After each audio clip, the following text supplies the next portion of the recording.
नमस्कार। कल स्वर्गीय प्रोफेसर चमनलाल गुप्ता जी की चौबरसी थी। मैं कोई 12 बजे उनके घर गया। इसका निमंत्रण पत्र नहीं दिया जाता है, हमारे यहाँ रिवाज है, परंतु सूचना दी जाती है। पेपर में सूचना छप गई थी और सुबह 8 बजे से ही लोग वहाँ आना शुरू हो गए थे, जैसा मुझे बताया गया। जब मैं पहुँचा तो उनके अपने आंगन में लगभग 2-2.5 हज़ार लोग इकट्ठा हुए थे। साथ की 2 कोठियाँ खाली करवाई थी। वहाँ संत समाज के लोग भी थे और भी बड़े लोग थे। मैं ये देख रहा था कि चमनलाल जी के पुराने सपोर्टर्स, फॉलोअर्स, हमदर्द लगभग लोग वहाँ आए थे, आ रहे थे। सुना है मेरे जाने के बाद भी शाम तक तांता लगा रहा। एक आभास बीच में कुछ लोग दे रहे थे कि लोग चमनलाल जी को भूल गए हैं, परंतु कल का दृश्य देख के मुझे ऐसा नहीं लगा है। जो उन्होंने अपने समय में काम किया है अभी तक लोगों के दिल में है। 10-15 साल के बाद क्या होगा, भविष्य में क्या है, मैं कह नहीं सकता हूँ, परंतु जिन्होंने जम्मू कश्मीर की राजनीति अच्छी तरह देखी है वो चमनलाल जी को भूल नहीं सकते हैं। उनकी जो भूमिका रही है, उनका सारा जीवन जो है, 28 वर्ष का पहला जो उनका राजनीति का काम था, वो संघर्षों से भरा रहा। 1972 में वो पहली बार जनसंघ के एमएलए बने और 1980 तक जब बीजेपी बनी उसके बाद वो मंत्री बने केंद्र में 2 बार, एमपी बने 2-3 बार। तब तक बीच का जो 28 वर्ष का समय था वो संघर्षों से भरा था। मैं उन संघर्षों की कहानी जो उस वहाँ बैठे-बैठे मेरे दिमाग में दृश्य वापस आ रहे थे, स्मृति पटल पर दृश्य उभर रहे थे और जो साथी वहाँ आए थे वो भी चर्चा कर रहे थे, किस प्रकार से चमनलाल जी काम करते थे, किस प्रकार से संघर्ष करते थे। अगर मैं संघर्षों को गिनना शुरू करूँ, आंदोलनों को गिनना शुरू करूँ तो बहुत समय लग जाएगा। मोटे-मोटे ये था कि उनके राजनीति में आने के बाद ही एक राशन आंदोलन हुआ था, बहुत बड़ा आंदोलन हुआ था। हज़ारों की संख्या में लोग जेलों में गए थे। उसके बाद फिर बीच में आंदोलन होते रहे। जम्मू का कोई भी आंदोलन, चाहे वो कर्मचारियों का था, अध्यापकों का था, विद्यार्थियों का था, या ये जो छोटे दुकानदार हैं इनका था, हर एक आंदोलन के पीछे चमनलाल जी खड़े होते थे, चट्टान की तरह खड़े होते थे। जम्मू के हितों के लिए कोई भी कार्रवाई हो, चमनलाल जी का समर्थन रहता ही रहता था। बड़े आंदोलनों में पुंछ आंदोलन, जिसमें वरियाम सिंह नाम का नौजवान पुलिस की गोली से शहीद हुआ था। उसके बाद हमारा ये आंदोलन हुआ, डोडा आंदोलन, बड़ा प्रसिद्ध आंदोलन हुआ, जिसके कारण डोडा में 6 कंटोनमेंट्स बनी। डोडा आर्मी के हवाले हुआ ये आंदोलन। उसके बाद उन्हीं के प्रयासों से वीडीसी बनी। वीडीसी के लिए उन्हें बड़ा एक स्टडी की थी पूर्व सैनिक अधिकारियों से साथ बैठ के।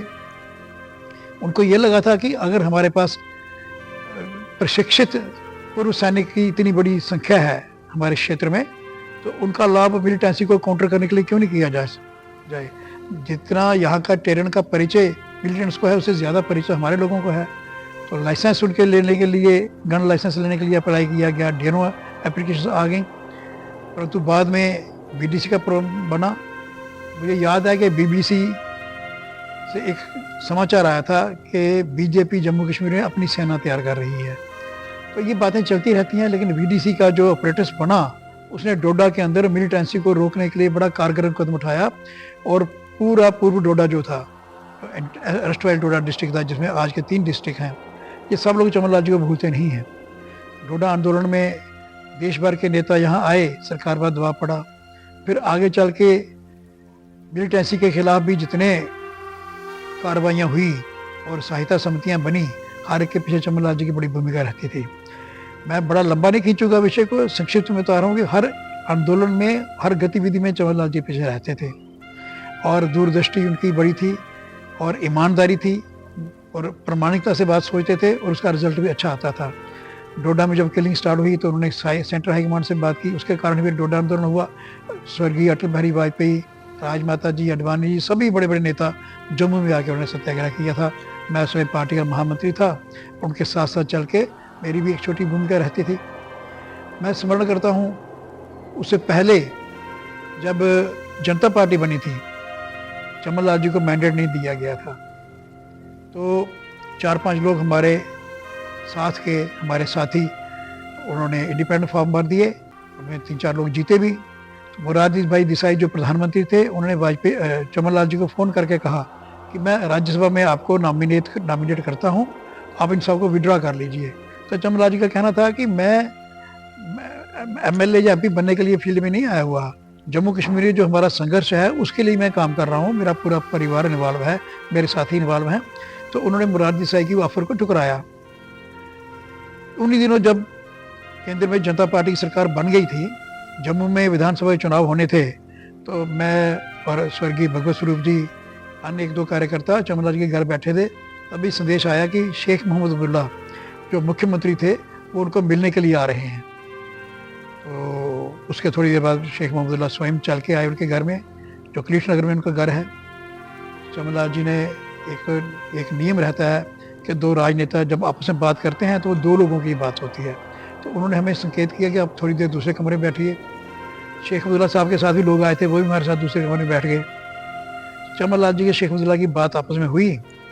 शेख अब्दुल्ला ये ऑफर कर रहे थे, हम जनता पार्टी और नेशनल कॉन्फ्रेंस मिल के चुनाव करते हैं जम्मू कश्मीर के अंदर, और हमारी सरकार बन जाएगी, आप इस सरकार का हिस्सा बनिए। दूसरे कमरे में जो मेरे साथ लोग बैठे थे, शेख अब्दुल्ला जी के साथी जो आए थे, वो ये कह रहे थे कि चमन लाल जी डिप्टी सीएम बन जाएंगे, हमारी मिली जुली सरकार बनेगी। तो मैं उस बात को डाइजेस्ट नहीं कर पा रहा था, क्योंकि एम्बेसी का अत्याचार जो हम लोगों पे हुआ था, मैं खुद इंटरव्यू सेंटर में रहा हूँ, मेरे साथी रहे हैं, जेलों में रहे हैं, कई लोगों के साथ पुलिस ने बहुत टार्चर किया था। इसमें चमन लाल जी के भाई डॉक्टर ओम प्रकाश जी को इतना पीटा गया, इतना मारा गया, उनके भाई रमेश जी भी जेल में रहे, इंटरव्यू सेंटर रहे। इतना अत्याचार आपने किया। उस वक्त आप इंदिरा गांधी के साथ थे, कांग्रेस के साथ थे, अब आप हमारे साथ मिलना चाहते हैं, तो ये राजनीतिक स्वार्थ है, हम लोग सिद्धांत से बात करने वाले हैं। और चमन लाल जी ने जैसा आशा थी, दो टूक जवाब दे दिया कि हमारा आपके साथ कोई तालमेल नहीं हो सकता है, और शेख अब्दुल्ला टके सा मुँह लेके वहाँ से चले गए। तो इस सिद्धांत की बात है, असूल के साथ मिलने वाले लोग हैं। जैसे उन्होंने मोरारजी भाई को कहा था कि हम सिद्धांत के लिए राजनीति में आए हैं, किसी लालच के लिए नहीं आए, तो वैसी बात दोबारा होगी। इन्हीं दिनों जब डोडा आंदोलन चढ़ा था, तब भी मैंने उनका देखा, बड़ा दूर की सोच रख के चलने वाले थे। डोडा उनको लाभ हुआ। आगे चल के जब वो 3 बार एमपी भी जीते डोडा से, हालांकि उनका कार्य क्षेत्र वो एमएलए रहे जम्मू शहर से, तो पार्टी के अंदर निर्णय हुआ कि वो डोडा से चुनाव लड़ेंगे, तो डोडा से चुनाव लड़के जीत गए। फिर केंद्र में मंत्री बने। जब मंत्री बने तो मंत्रियों जैसा उनका आचरण कम था, कार्यकर्ताओं जैसा आचरण था। और जब भी जम्मू आते थे तो शेख अब्दुल्ला पर कोई ना कोई कटाक्ष करते थे, क्योंकि उस क्षमा करना डॉक्टर फारूक अब्दुल्ला पर कोई ना कोई कटाक्ष करते थे। वो मुख्यमंत्री थे, उनका यहाँ मुख्यमंत्री का कार्यकाल जो था वो विवादास्पद रहता था। और चमन लाल जी कभी इस बात का ध्यान नहीं करते थे कि उनका बेटा केंद्र में मंत्री है, उसका लिहाज किया जाए। जम्मू के हित में, राष्ट्रवाद के हित में, देश के हित में जो भी बातें थी कह देते थे। हालांकि फारूक अब्दुल्ला साहब उनकी शिकायतें भी करते थे, उन्होंने कभी इस बात की परवाह नहीं की।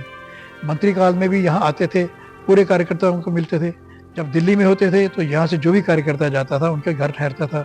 उन्होंने अतिरिक्त कुछ स्थान ले रखे थे जहाँ लोग ठहरते थे।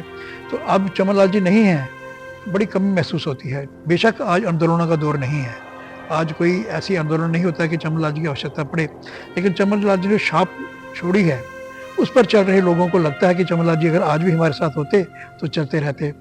जब कोरोना समाप्त हो रहा था उस वक्त उनकी मृत्यु हुई, बीमार थे।